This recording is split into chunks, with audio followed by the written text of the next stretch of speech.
Do you get overwhelmed easily with all the stuff that you need to do? This is the video for you.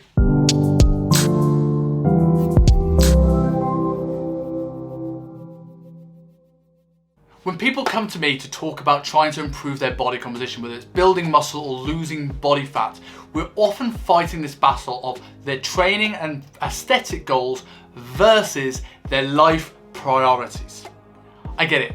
Life is more complicated than it's ever been before. There are work commitments, social commitments, life commitments, financial struggles, all sorts of stress that's going on, media, pandemic, you name it, we have to think about it. And it's easy to not be able to see the forest through the trees and just get bogged down with all the stuff that's going on in the world. But the first tip that I give all of my clients when looking at overwhelm is the 4 burners theory.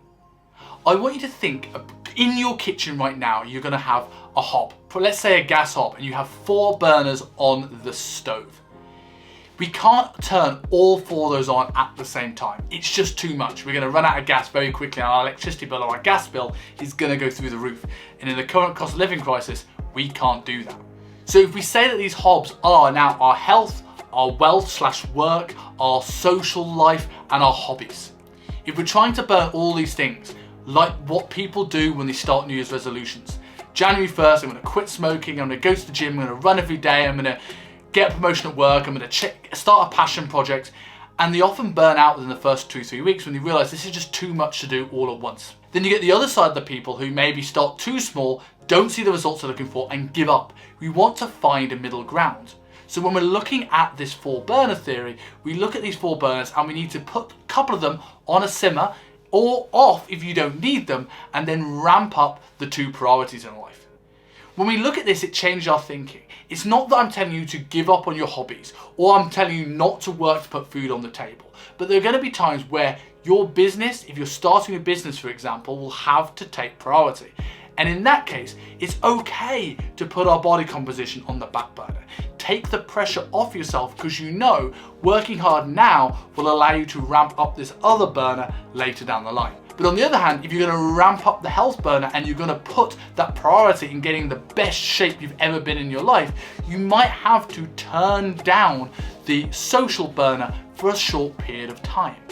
When we know this, it takes away that pressure. It's like, well, I can't never see my friends again. I don't want to not have a drink. I don't want to not go out for dinner. We're just pulling back a little bit because we're going to power up this burner for health for a short period of time, and then when we finish that, we can bring this slowly back down to a simmer as we start to ramp up the other priorities in life. So now we understand that it's not about giving up things, it's about ramping certain things up in priorities and bringing things down.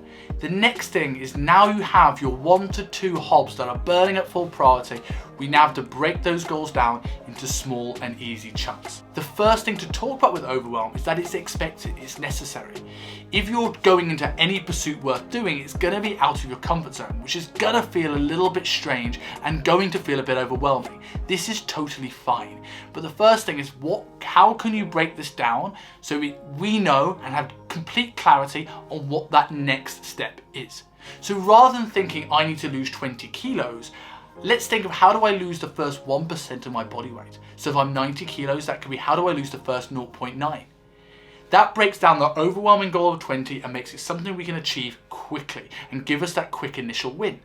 Now we've got that 0.9, let's break that down even further, because we don't have any control of our body weight. Our body weight just shows the effects of gravity has on us right now. It doesn't show us anything else. But what do we have control over? Our daily actions. So what are the actions that we need to do to put us in the best possible chance to see that 0.9 drop? How many steps are you going to have per day? What options could you choose with your food? Could you prepare your food in advance? Or if you have to eat out, could you make what are the best options possible on that menu? If we break things down into these easy day-to-day steps, the next thing to minimize overwhelm is planning your day and setting your day up by scheduling in your training, scheduling in when you're going to track your food, scheduling in all these little things, because if you stick to a schedule, they will get done. If you do things when you feel like it, these won't get done. Remember, we're pushing out of our comfort zone. And we're not currently motivated to do a lot of these actions, otherwise we'd already be doing them. We need to build the habit of discipline by acting when sometimes we feel like going to gym, but we still need to act when we don't feel like it, when we're tired coming back from work. So these things need to go into the diary.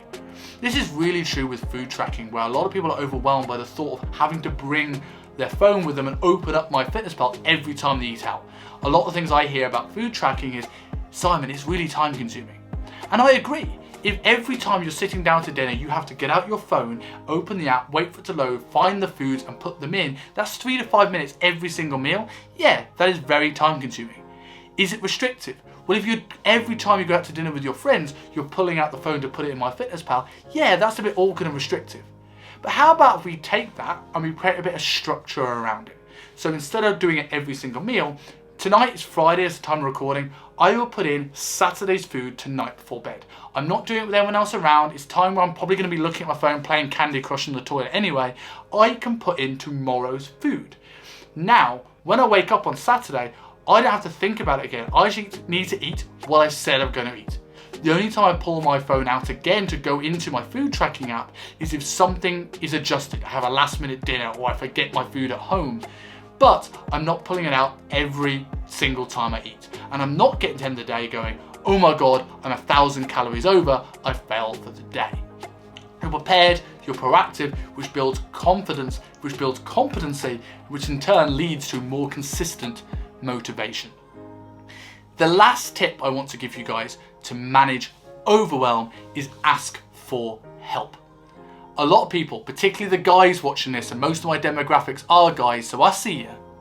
You don't ask for help. I am as guilty of this as anyone. We want to macho through it. We want to show to people we can do it on our own. But most people give up in the early stage of fat loss efforts because they're overwhelmed. They don't understand something and they think it fills their head. Like when you get anxious and have a panic attack, you can't think of anything else. It becomes too much and they quit. But if you actually looked at that and zoomed out a little bit or spoke to someone who has an outside view, you might find this is a really quick and easy fix. So whether that's hiring a coach and speaking to them, whether it's having an accountability buddy, someone that can break down the things of you getting in your head, the times where you're getting in your own way, and find a clear solution, clear that path for you, show you the yellow brick road, you'll find you're much less overwhelmed and you'll take much more action. And action truly leads to results. Thanks for tuning in, guys. If you enjoyed that video, click here for our latest video. And if you enjoy the channel and the podcast, click here to subscribe to the show.